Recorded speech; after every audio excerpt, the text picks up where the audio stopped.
Tom, we have something important to discuss, and that's color or black and white. Yeah, discuss, because to be honest, I don't really know how I feel. So let's just I want to just kind of explore this topic, because I have a lot of I've had a lot of just walk by, drive by thoughts about this topic, and I've never actually deeply considered it in any serious way. So I don't have a take I'll stand by.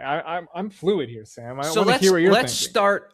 So I know we titled it. Yeah, it's the video's titled black and white versus color or whatever. But it is more. Yeah, this is not physical versus digital. This is a more fluid discussion. I guess let's start with why black and white. And it's simple. This shit comes out every week. You think they could color it? You think they could color every fucking page of this shit? Yeah, it's cheaper that way, right? It's cheaper on the print. But I think there's merit to the black in white.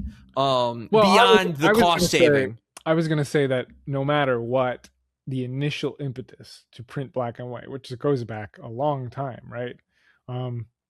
Since it's been that way for 70 years, and it's become its own thing, and there's own unique techniques like dithering and all these stuff that give it cross hatching and stuff, that give it its own kind of unique art form, and techniques that make it something special and detached from what color art would require. And so there is a distinct quality to black and white in manga in particular that we're very used to now, right?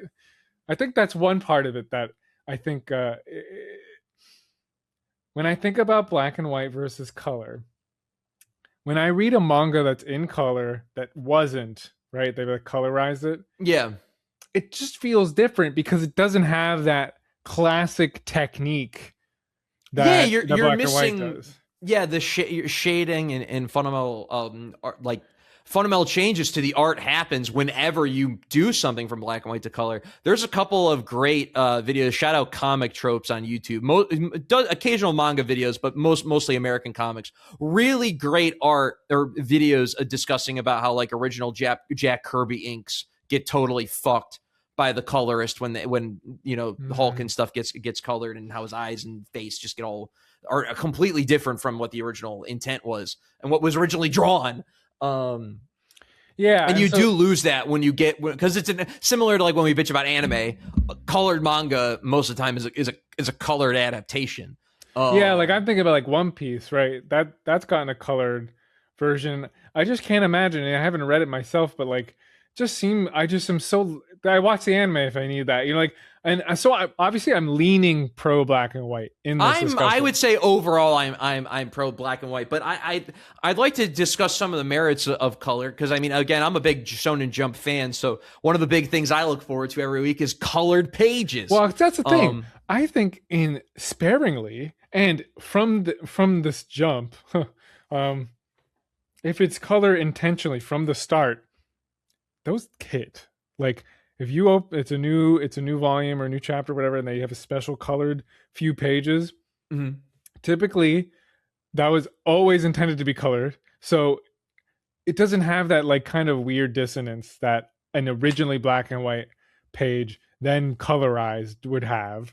And usually they'd also go all out on detail as well. It's also the premio art that they add to those pages. So I'm with you on that. The colored page as a punctuation, I love it. Yeah, it really it's does so hit. good. And dude, it's and there are some mangaka, man, when they get to do color, it's fucking kick ass. So you're reading Akane Banashi right now. That's actually one of the most frequent color pages. They come up all the fucking time. And a lot of manga I read physically, a lot of them do get a colored page as well. And yeah, it's always cool. And I also like how sometimes, I think I've been reading Ghost in the Shell. Sometimes they fade out the color on there's a transition page that's partly colored and partly black and white until it goes back to normal. It's just a fun little quirk in it that I would not. I'm glad is there. It's a benefit to the manga. Um, Yeah, and another thing I'd also like to shout out to is specifically, and we're seeing this a lot more with digital manga. That's the thing on Jump Plus, where we see certain manga that, like Kaiju number 8 has did this a few times, where certain scenes are punctuated mid chapter in full fucking color, or there's just red in this one oh, panel, interesting. Okay. and it's very unique. And then one manga I'd like to shout out, that does amazing, it just one of the most insane uses of color I've seen, is another digital series. It's called The Martial King. It's from Boichi, who is an insane fucking artist. And what I like about it is it's black and white, but and you can kind of see a little bit of little glare, unfortunately, but you can see like just a hint of gold sunlight, and it's mostly black and white, but like a little punctuation of color in the backgrounds around the guns. It's really slick. It's really well done. The art's the fucking best part of that series. Story's dog water, but like you ain't reading it for that. Yeah, I typically think that I never even considered that, but like when I think manga strength is when you like compare to Western comics, is because those are like full color um productions. They do issue by issue releases that are that you get 10 pages and it's still kind of expensive, where like manga, like for a similar price you pick up a whole ass story, Yeah, for the black you get and about white. you get about 8 to 10 chapters in a tankobon for about $9. Meanwhile, 24-page comic books costing you probably What, $5.99 now. and what's funny, like the series that most like makes me like feel like a conflict between these two is Scott Pilgrim, which is not I a was manga. gonna bring this up too. I know it's not manga. I know it's not manga, but I was feeling the same way, because I will say I genuinely believe Scott Pilgrim objectively better in color. I think objectively better in color. Really? Okay, interesting. Yeah. Yeah, because I mean, from like little things, from like Ramona's hair, like always, like just constantly changing. That's way more pronounced. I think the actual usage of color is very beautiful in the Scott Pilgrim series.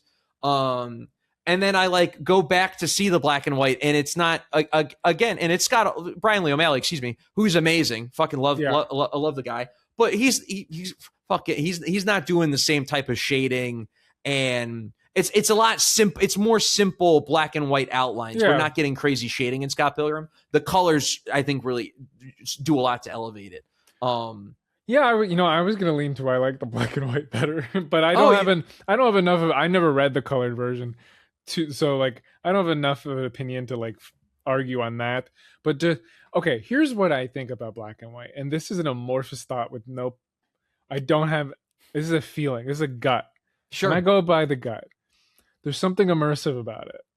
And I think it's partly because your brain has to fill in these gaps, that it becomes its own little world where the color, it kind of tells you what to feel. It's like a 2D versus 3D JRPG or something.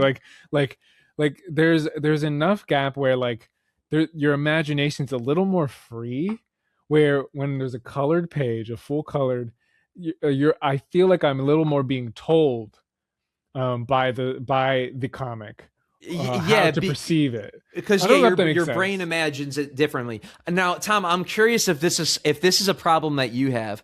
I have an immaculate, wonderful ability to be reading a manga, being like, this character's hair is red, and then I see it animated and it's light blue or silver. You have an ability to be bad at it. Is that what you're saying? Yes. Like I'm reading it, believing I'm like, yeah, this dark shade of character of hair is like is like reddish, and then it's not until you see their color picture, like, what the fuck? Like that's big in One Piece. When you'll see some One Piece volumes or color, you're like, that's the color. Like that's what the color is. Yeah. They don't get the cover of the volume, then you'll never know what hair color they have. Yeah, or sometimes the color or like sometimes, like for example with like infamously with Akari and JJK, and like he's supposed to be blonde, but in like one of the volume covers, his hair is like purple or something. So it's a very Link to the Past esque change. Or another thing I like about black and white, and maybe this is addition to this. Again, I don't like the word immersive. So maybe there's a better word, but just how It's more abstract, and because it's more abstract, your brain fills it's in the in the colors world. with whatever the ones Yeah. they want. So have you ever heard of the concept ma? Japanese word ma. No, no. So, and I'm could be butchering this, but this is a technique that is very prominent in manga, where it's about like space. It's about like empty space. And one thing that black and white really does highlight, and this is something I love about manga, is how they do panel work. Is sometimes one panel is just like sky, or just an interval of, and it's usually like a breath, a pause, ma, and you can you see this in going back to like Edo woodblock paintings or whatnot. Like you see these like long big scroll painting or woodblock painting, and there's like one tree and a bird that's this big and a person down here that's this big, and then it's all just white. Like there's this kind of tradition that manga definitely picks up on, and with the black and white, I feel like you really experience that clearly like elevated tradition that's been passed down, that's something I really like. And I think that's why I like slice of life manga and slower paced manga a lot, for those moments of ma, the moments of pause. And I haven't explored fully why that speaks to me, other than there's almost like again, immerse is one way, meditative is another, that like that art kind of lets me kind of pause in that way, that's kind of comforting. The way that the black and the white like leverage ma, um I think is also another thing I really like. If it was just the sky was all these different colors, it would be beautiful. And I think there's still be aspects of that. But if you look at those woodblock prints, like the sky is also just white, like it's just like a gray. So they're not using that color the same way either there. Yeah, and there's a lot Yeah, of beauty and impact too to kind of jump off that with negative space that you yeah. get, like if two characters right next to each other and it's just fucking white, it's just them. I'm sorry, you can't adapt that in color It's just not quite because the you have to same. add a background then all of a sudden. Yeah. And that's something that like I really appreciate in manga. And then when it's also like jet black, and there's Yeah, something, that and there's too. a lot of black in there, is usually high action or violence or something, or fear. Like this should be like it's able to kind of convey an emotion in a very direct way. I appreciate where um color just more points at the art, like they're drawing versus the art of the communication that the The author's having. storytelling of the Yeah, medium going panel to panel like reading into it. your brain versus into your eyes, kind of thing. I don't know. And these are things that are happening naturally in this conversation. Again, I thought I'd lean black and white. It's not. Again, I think colored pages every now and then are hype. They are great, and it's also a fun way to. And I think it's a great place to introduce colored pages is at the opening of a new chapter, a new Yeah. story, because I think it eases you in to that world in a way that like helps you and lands the plane. So then when it's black and white, you are comfortable to walk around yourself now. Oh yeah. So in the way it works and I can't speak to other magazines, but the way it works in Jump is that, so for like the new series we read, Kanado and Under Doctor, like those are like the first page. So the first page is the page of the manga, but it's done in color. And then you get a 2-page spread that's in color. That's the lead color page. And then I believe there's gonna be, and then there's, I believe, 3 other manga in the magazine that week will also have a just one color page that will be typically a cover. It's not going to be like panels. Um, This was so an incredibly thoughtful discussion, Sam. yeah, I agree. Let us know what you think. Do you like reading your manga like adapted into color? If you do, what were some of your favorite colored adaptations? And if you prefer black and white, let us know that too.